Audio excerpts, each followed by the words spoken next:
If you're an agent and you're talking with an investor, instead of saying like, oh, I'll set you up on this matrix thing, here's a tip no investor will know. This is how I bought like 5 properties this year.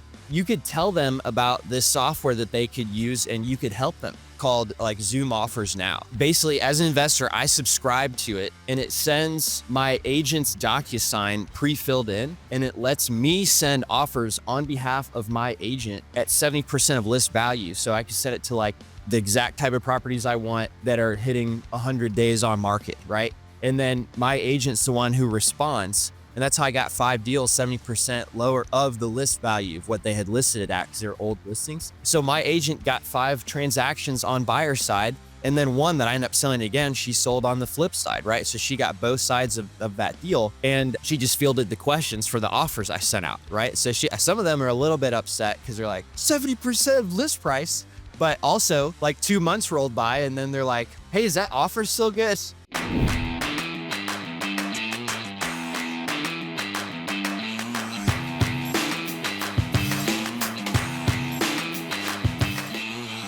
You're listening to the #1 real estate podcast in the world. We talk with real estate professionals all across North America about their wins, losses, lessons, and stories, help you win in your local market today.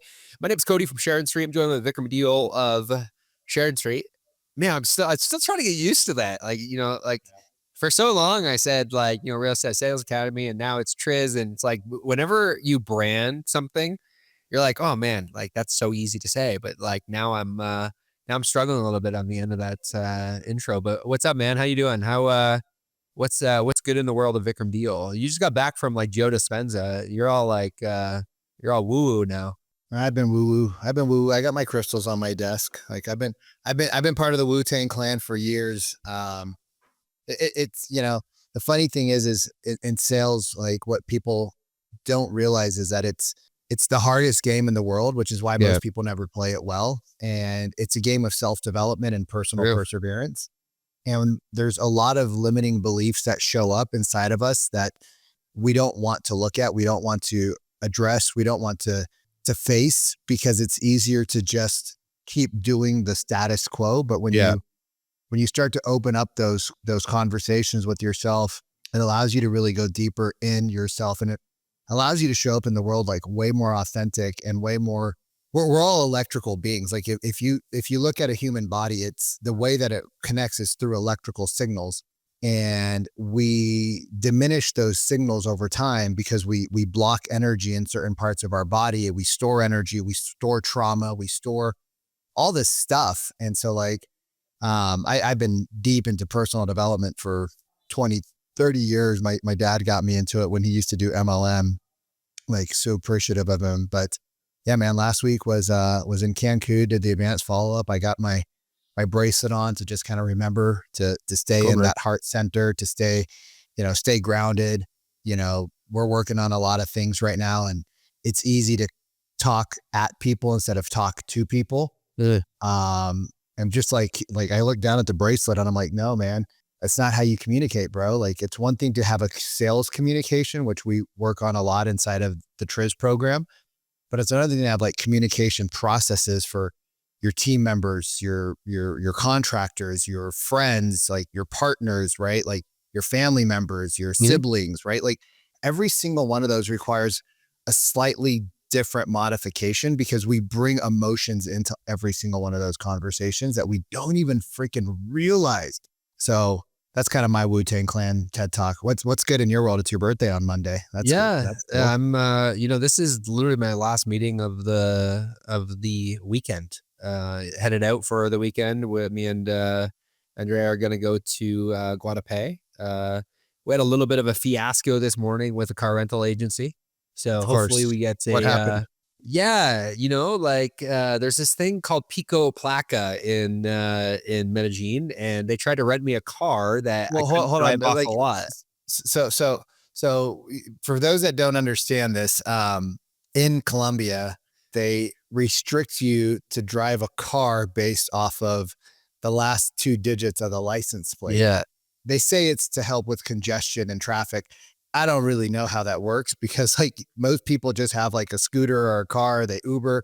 There's not like there's less traffic, because you still got to get to work. So like logistically, it makes zero sense to me at all. Yeah. It's just like this stupid commie rule that's out here. Yeah. So they tried to rent you a car that you couldn't drive. I couldn't drive off the lot. And I'm like, I'm standing there. I'm like, yo, bro, like, do you understand how dumb this is? Like, or am I just like, are we not Did he speak understanding each English? other? Did he Spoke a speak little. English? He spoke enough English to understand that I was like, what? This doesn't make any sense. He's like, I sent you an email yesterday. I'm like, yes, you sent me an email, and the email had said, hey, man, the car the car you want is not available. We're gonna give you another car. So this is a totally separate issue that we ran into yesterday. And I'm like, yeah, that's not a problem. Just give me a different car. As long as I have a car when I show up, and they're like, yeah, you can have the car, but you can't have it till tomorrow. Like, Well, you technically can drive the car after 6 p.m. So you could after 8 p.m. after 8. Yeah. And it's only in the city though, but it's not outside of the city. Yeah, so but it's only in the city. But I couldn't take the car off the lot. That's the issue. They So, won't like, let you drive it off the lot. They won't let me drive it off the lot. David, the shit you deal with, like y'all, everybody's like, oh, it's so great living in Colombia. It must be fucking awesome. You're like, yeah, until you get through the logistics and you can't speak the language. Like every day, Cody and I are like working on our empathy because it's like, they're like, how are you so patient? I'm like, we don't speak a language in a country where we live for the last 2.5, 3 years. Like That would make it things really very brings a basic. lot of empathy. Have you guys seen those meta glasses that translate language in real time? No, Seems I like you haven't. guys should know. I think we need need these. Yeah. Cody's been practicing his Duolingo a lot lately, then- so I'm super proud of him. Yeah. You can keep a spare version in your pocket, so that way you could hear what they're saying, and then you could put the glasses on them for like 5 minutes. Yeah, that probably would have helped this experience this morning. I probably would have walked out with like a better solution. Maybe, possibly, probably not though, because he spoke a little English. But that's neither here or there. Super funny. That's awesome. We got a guest today though. DealMachine. I think we should just talk about this instead of anything else. I think this is way more entertaining than like anything else we could possibly talk about because like, don't get me wrong, what David's going to share is great. I wrote a wonderful review, and my girlfriend, who is sitting literally next to me, she died of my review because you're not allowed to post that, Cody. You have to be empathetic. You can't post it. I'm super empathetic. I was super empathetic in it. I just cracked some jokes.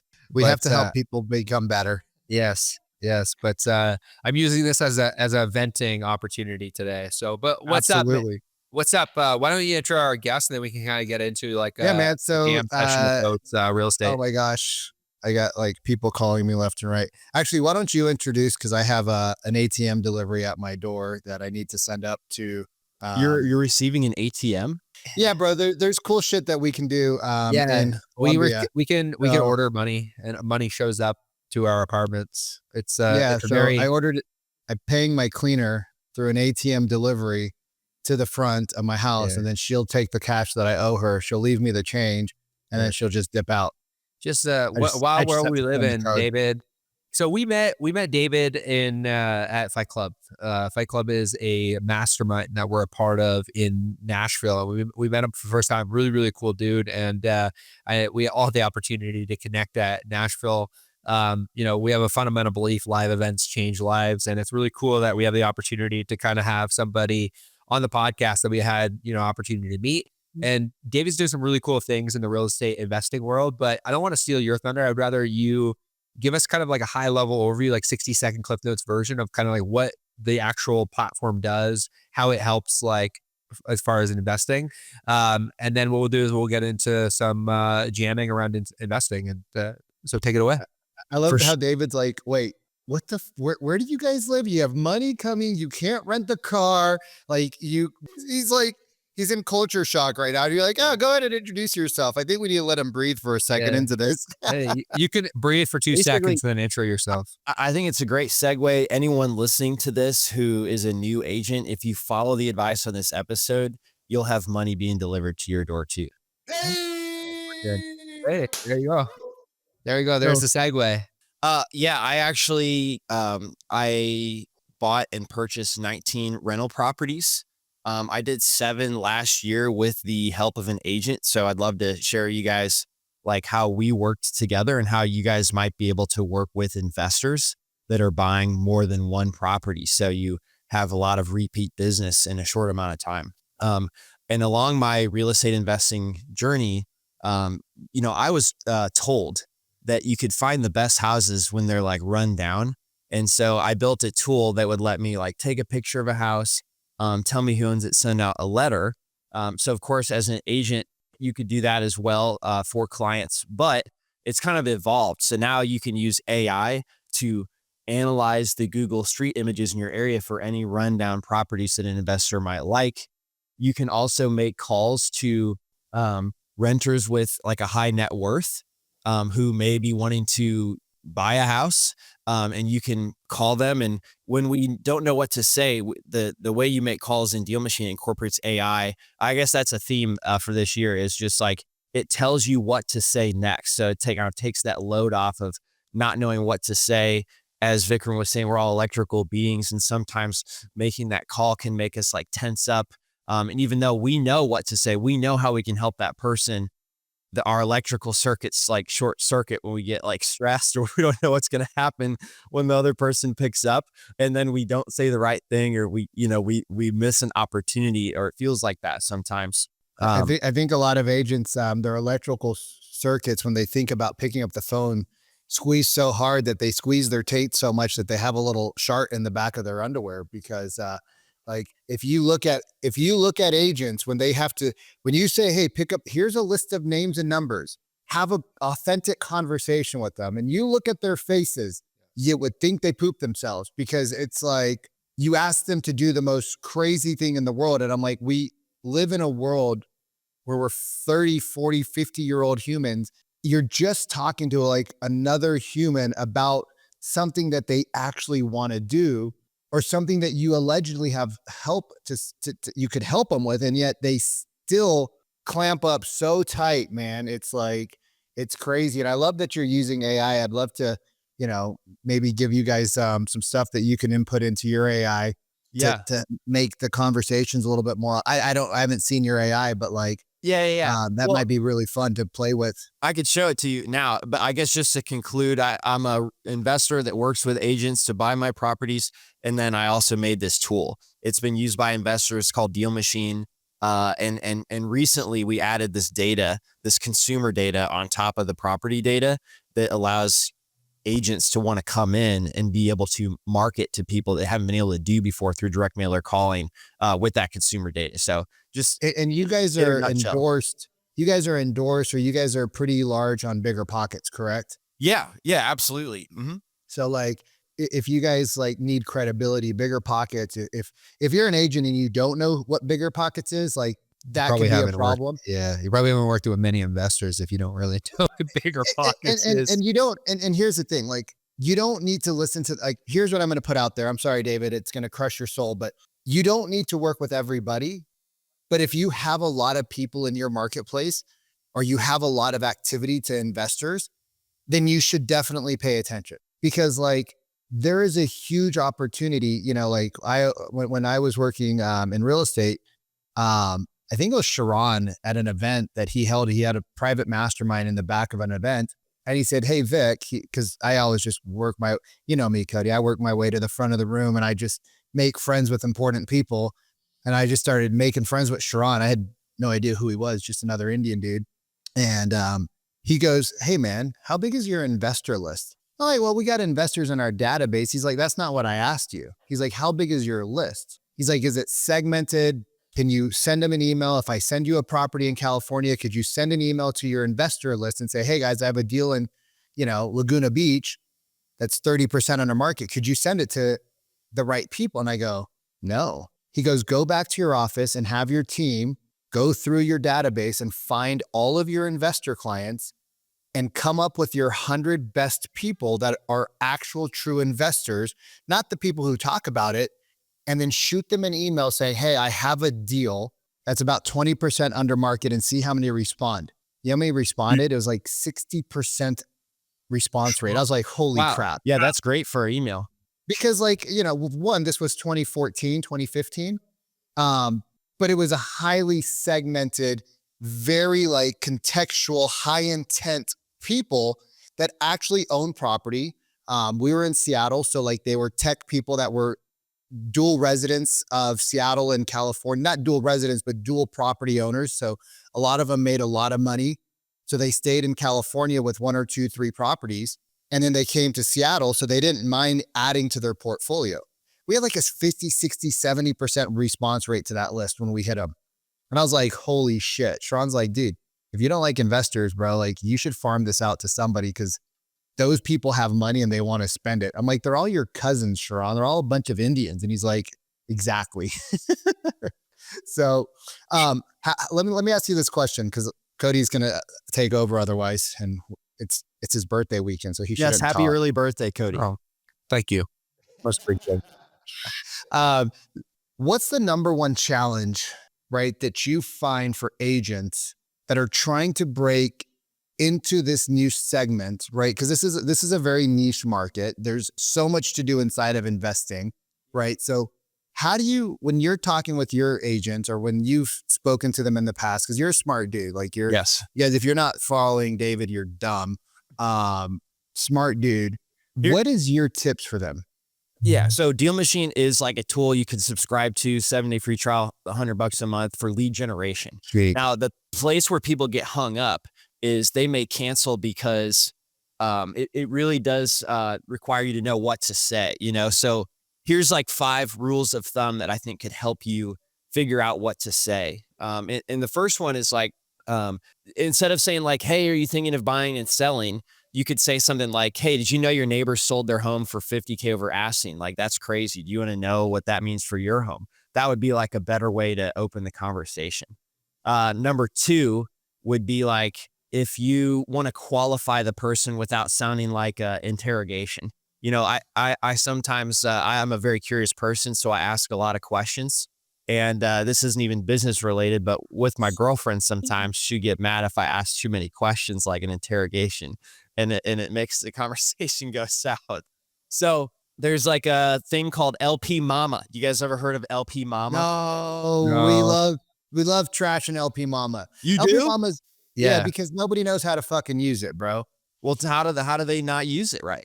First of all, okay, LP Mama is location, price, motivation, agent, mortgage, and appointment, right? So you want to see where they're at in the process. But why do you hate it? So I'll tell you, can I take this, Vic? I'll tell you why I hate it. Yeah, you're welcome to take it. So the problem with LP Mama, and like we train, hundreds and hundreds of we've trained thousands of agents. When they approach LP Mama in the world that they assume that majority of people make decisions with logic and they justify it with emotion, but that's not how human psychology works. People buy with emotion, they justify with logic. So like when you get on the phone and you start talking about, location, price, and motivation, that's assuming you've already built a relationship with the prospect. Oh yeah. So like, it's just, in practice, it never gets implemented the way that it's meant to be implemented. I understand that, like, when they talk about motivation or they talk about means, I understand the concept of it, but in practice, it just never works. If you listen, like we've listened to tens of thousands of calls from agents, and less than 5% of them are even asking for an appointment. So like, they're not asking for an appointment because it doesn't feel conversational. So to your first point of like, hey, like asking that question around like, are you looking to buy or sell? Like, you're immediately going to get shut down. Like, going in with like a relevant reason why you're actually calling makes a lot more sense. But, what we teach inside of the Trust Report Influence Sales method is like, how do we not trigger sales resistance, but then how do we get something we call the overarching goal? Like, why would you even want to buy something in the first place? Or why would you even want to sell something in the first place? We've even elevated that lately to more of like, it's not even buy or sell. There's a happy place and bro, like LP Mama for people like you. And like I say, like we've chatted before, you understand like what that means. Like motivation is the overarching goal, right? But when people start asking about agents, like, so are you working with somebody? Well, of course the person's going to say yes.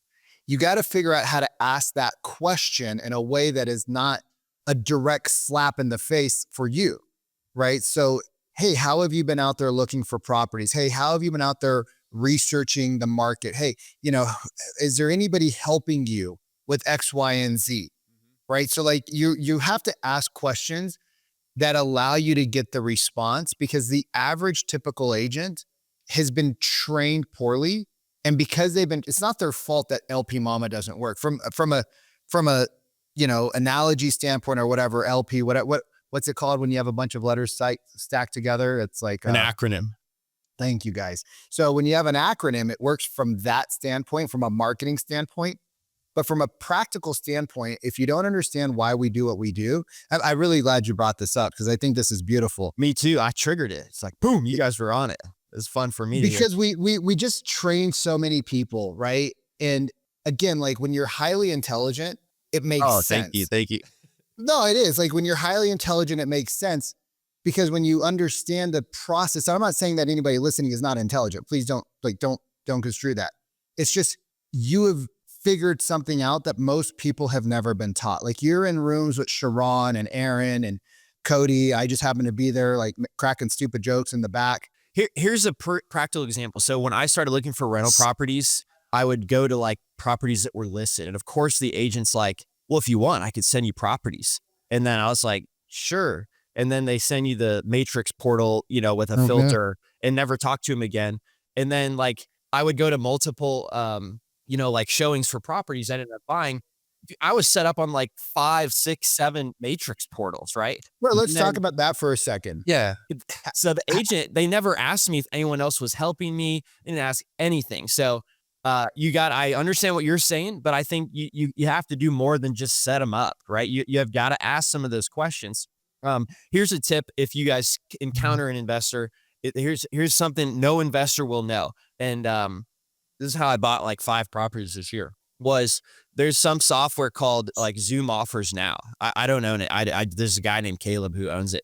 And basically as an investor, I subscribe to it, and it sends my agent's DocuSign pre-filled in, and it lets me send offers on behalf of my agent at 70% of list value. So I can set it to like the exact type of properties I want that are hitting 100 days on market, right? And then my agent's the one who responds. And that's how I got 5 deals, 70% lower of the list value of what they had listed it at, because they're old listings. So if you're an agent and you're talking with an investor, instead of saying like, oh, I'll set you up on this matrix thing, you could tell them about this software that they could use, and you could help them, right? So my agent got 5 transactions on buyer side, and then one that I ended up selling again, she sold on the flip side, right? So she got both sides of that deal. Wow. And she just fielded the questions for the offers I sent out, right? So some of them are a little bit upset because they're like 70% of list price, but also like 2 months rolled by, and then they're like, hey, is that offer still good? So like, how does an agent break in with somebody like you? Like, somebody that is actually actively buying properties. I think this is one of the biggest like questions that agents have, is like, how do I break into the investor community? How can I actually build enough trust with somebody that them saying like, hey, yeah, I'm going to give you 5, 10, 15 properties, which is great for them and great for you. Yeah. Well, okay. Well, just knowing that something like that exists and that you're willing to like participate in that way, I'd definitely be like, oh, you stand out from the 8 people who set me up on their matrix portal. Do you call it matrix portal? Where you guys, is that what's called everywhere? MLS, matrix, everyone calls it something different. So let me break this down into some tactics here. So like if you weren't following along, like this is where you stop your car, you pull over to McDonald's, and you write a couple of notes. That's not even my tool, by the way. I have nothing to do with it. I just use it, by the way. Right. So like first off, you go to the DealMachine, right? And you sign up for a trial. No, I'm just being serious. Like this is how you win. Like I want people to make a ton of money, because you're in the field all day. So you go to the DealMachine, you put in your parameters, you input your parameters for the people that you're working with, right? So this is why you can't do a shitty conversation, you guys, on the front end. This is why every single person you talk to, whether they own 5 properties, 5,000 properties, 5 million, you should try to get a 15 to 20 minute coffee date with them, whether it be via Zoom, via phone call, to actually learn what they want, why they want it, and what that would allow their life to change. Because everybody, even my uncle who's a billionaire who has got 80, 90, 100,000 doors now, he's buying property for an emotional reason, because he doesn't need more money. Let me tell you, he doesn't need another fucking dollar in his entire life, nor do his kids or his grandkids or his great grandkids or even the 5th generation, because it's so set up that they cannot fuck it up. Like their families cannot fuck it up for 5 generations. But yet he wakes up every day, 4 o'clock in the morning, 3 o'clock in the morning, goes to the gym and works. And I asked him, why does he does it? Yes. And he has an emotional trigger behind why he gets up and does what he does. What did he say? I have to know this. Oh, you want to know? Yeah. Maybe. We'll get there in a minute. I want to know what he said. Why does he do? We'll cliffhang that a little bit. Stick around to the end of the episode. Stick around to the end of the episode. Maybe I'll share lessons from a billionaire. Yeah. Okay, so practically, appreciate you breaking that down. Wait, hold on. Wait. So number 1, you get the deal product. You get the deal machine. You insert your parameters. 2, you talk to your investors what they want. 3, 4, whatever number we're on, you get the tool that you just said, the Zoom offers, where you can now tell your prospect, hey, put the offers out on I'll put them out on your behalf. Here's what you do. Pop, pop, pop. You set them up. And now they can find properties that they like. They're going to do all their own research. You do nothing. And boom, now you have a wholesale client that I would probably say, if they're buying and selling at this rate, you should probably give them a wholesale price on commissions because it's only fair, because they're bringing in a ton of volume and they're giving you tons of sides, tons of opportunities, and you're not really doing a shit ton of work other than educating them on a couple of things about the process. Yeah. Okay. Yeah, it just to be specific too, because I always help with specifics. When you're in DealMachine, there's a map. So you center it on where your market is. And then you click people who own multiple properties. You do like owner net worth over $1 million and has had a sale in the last year. That way they're like actively buying properties like your uncle. It was like your uncle who you said. So Yep. Yeah, and then He's had a couple sales in the last year. beautiful. So then when you generate that list, it saves it into your leads category, your marketing list. And then you pull open each contact and you call them. So in this guy who I've got pulled up here, it says cash buyer, high earner. He's 36 years old, born June 1988. He's got 3 properties. His portfolio value is, $791. Here's 2 emails. Here's his bachelor degree, net asset value. He's a high spender. And here's 3 family members, and you could call them. So that, that's like the level of information you're able to filter by and roll through calls. Let's put Does this it have a social security, a blood type, and like? So it doesn't have areas? social security, but it does have if he's a pet owner, if he's a veteran, if he's an empty nester. So let's put this into perspective, because this just got my brain thinking. Like, you're crazy not to get this. Like, you sign up for a. If you're running any type of advertising to investors, if you're doing YouTube or Google ad, can you export this information and upload it as a custom audience? Yes. Oh, you guys are crazy not to. Because it has accurate emails, and the most accurate fields are the phones and the emails. It's really accurate. So yeah, there's a lot of things you could do with it. In fact, I think the data is so cool. Like, that's why we've grown 44% this last year in our 8th year of business. It's harder to grow the longer you're in business, the bigger you get. So I was just really, proud of that and just wanted to communicate that. It's because it's providing people value with that data. Well, I mean, the fact that like you're a part of Bigger Pockets, I've actually been on the DealMachine before when I used to live in the US. And so when we sat down at lunch and I'm like, bro, why does your name sound so familiar? Like, Bigger Pockets? And you're like, yeah, we've done a couple of episodes here. I'm like, oh, okay. Like, this is cool. Like, small world. Thanks, man. From your perspective, 2025, good year, bad year, year for property purchases for investors? Oh, I think honest answer, not like the marketing answer, but like real answer. Oh, okay. Well, whenever I started out, when I started out, I was 23 years old. I was working for a small company. The entrepreneur had 5 rental properties. And I said, why do you invest in these rental properties instead of, the stock market? And he's like, well, I want to retire by the time I'm 40. And if you buy the property right and it cash flows and you manage it well, it'll always provide reliable cash flow. So that sounded pretty good to me. But then I looked on the market. I was like looking at Zillow. This was the mortgage payment estimate. And then I would go to like Rentometer and see the rent estimate. And I was like, there's like very few, almost no properties that would actually rent for more than what the mortgage payment is. So I was like, if only I were like my boss who started 10 years ago. He's so lucky that he started 10 years ago and got these great deals. You know, now they're twice as much money, worth twice as much, but he's only in it for half. Well, it's so funny. Then I found out you have to buy properties that make sense in whatever market condition there is. You know, people are upset about 7% interest rates, but my parents bought a house, it was like 20%. So like, how did it work for people who bought stuff back then? And now people, they look at my property portfolio and they're like, well, you're so lucky. You started 10 years ago when the deals were so great. You know, it's like, no, you actually have to find a good deal that makes sense in the current market condition, because interest rates may never go, you know, out. They may never go back down. I don't know. Maybe they Maybe never they do, will. maybe they don't. And so on the investor side, what's great is like, you just have to find a property no matter what that makes sense, right? And that does pay for itself. And so I definitely think I've continued to buy, right? Last year, again, that was a lot of interest rates. I bought more properties last year than I did before. And for that reason, because I know if the mortgage interest rates go down, I'll just refinance. And every 10 years in Indianapolis, in a market like Indianapolis or anywhere in the Midwest, like it's probably just going to keep ticking up like a bond. I mean, you could look at the historical rates of what's happened. It kind of doubles every 10 years. And so as long as I get the property to like pay for itself, you know, not pulling money out of my bank account to hold it, I want to buy as many as I can. You gave another tool. So you've given 3 tools on this podcast.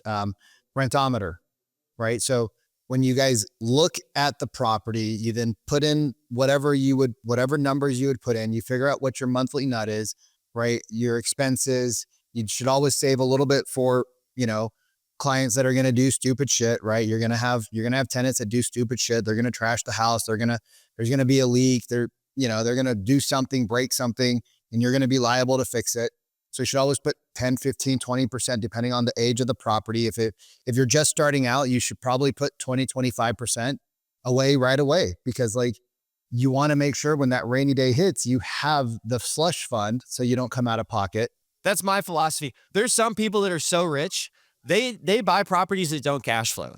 And so that's actually big super baller status. And different investors have different opinions on that stuff, but they're depreciating their tax liability. Yeah, exactly. Like, so this is just me, but I know other investors, they may want to buy something that doesn't cash flow, but they're looking at the depreciation asset. Like, so they're making money by saving on taxes when they do stuff like that. Right. So like there's always a cash flow component. It's just, does the property pay for it? Which is probably the safer way for most people to do it, because if something happened to their job, maybe they're just independently wealthy family and they don't care because the family's got billions of dollars in the bank or millions of dollars, and it doesn't matter if 20 properties. But most people, right? If you're an agent, most investors are like, there's terminology we use. It's called feeding the alligator, right? So if you use the word feeding the alligator and they're on bigger pockets, they're going to understand what that means, right? So like learning some of this terminology is really crucial to be an investor. And you guys, if you're an agent and you've never worked with investors, I've never met an investor who said to an agent like, hey, go kill yourself. You're a piece of shit for trying to get into this market and help me buy more properties. They will happily sit down with you and chat with you for a few minutes, because if they help you and you bring 1 or 2 properties a year to them, they're super excited. So if you just be honest with people, like that's part of what we teach in our method, is that authenticity and honesty is like, if David gets a call from an investor, hey man, I'm 26. I heard your podcast on the RE Agent podcast. If you're not subscribing, subscribe. And you sound like a cool dude. You got like 5 minutes. Like, I'm brand new in this investor world. You'll be like, hey man, I don't have a lot of time, but here's 4 resources to go check out.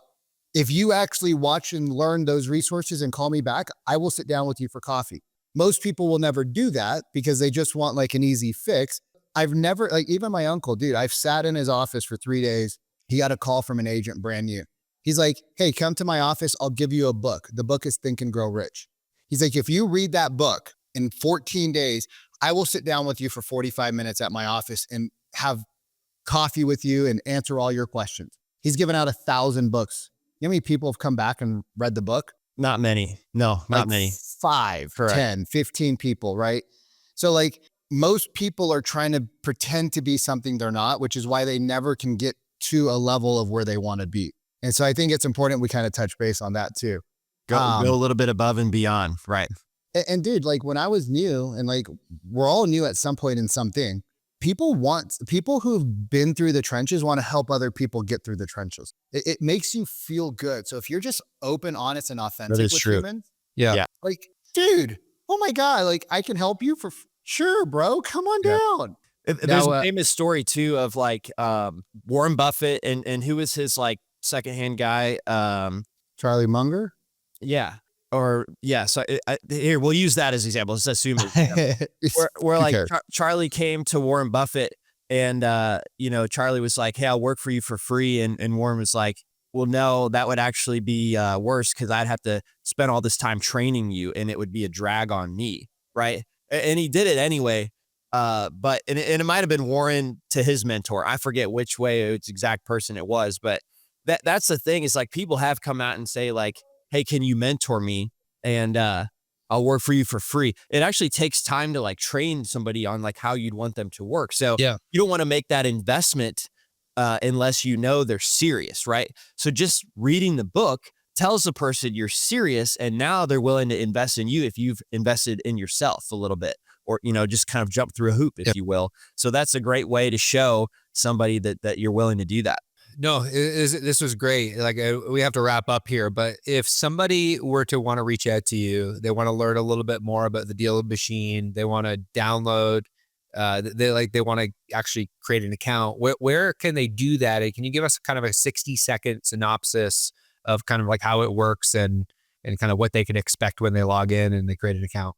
100%. You can go to DealMachine.com. We've got a promo code Sheridan, and we'll just leave it as Sheridan so that they know how to spell it. And because, street can be ST or street, we'll just do Sheridan. So what that's going to get you guys, 7-day free trial. It's going to give you $40 to go make like a couple hundred phone calls or send mail. And so you could really, test that out. You're going to see a map. Then you're going to go and click people who own multiple properties. And then you're going to say net worth above $1 million. And then you're going to create that list. And then you're going to export the emails, and you're going to call them through DealMachine and say like, "Hey, just wondering if you're interested in, did you know your neighbor, sold this house for $50K, whatever it is like that." And you're going to communicate with them that way on the investor side, or like, "Hey, I saw you bought this property last year. Did you know as an agent, you can actually send 70% of market offers through me through this tool. Would you be willing to talk about that?" And the tool Zoom offers now, it's not my tool. It's just a great thing I use this year, got a lot of value from as an investor. Wish I had known about it sooner. So that's basically the DealMachine experience that I would recommend. Hey, David, man, super, super good. And thank you for sharing so openly and so freely today. And I want to say thank you for tuning into another episode of the Origin Podcast. If you're a realtor out there, you got any value, all we ask is that you go to iTunes, leave us a review. We're trying to reach more real estate agents so that they can get the right information, so that they can help more families, help more investors, ultimately win in their local market. So feel free to share this podcast with them. Feel free to leave us a review. We'll see you in the next episode.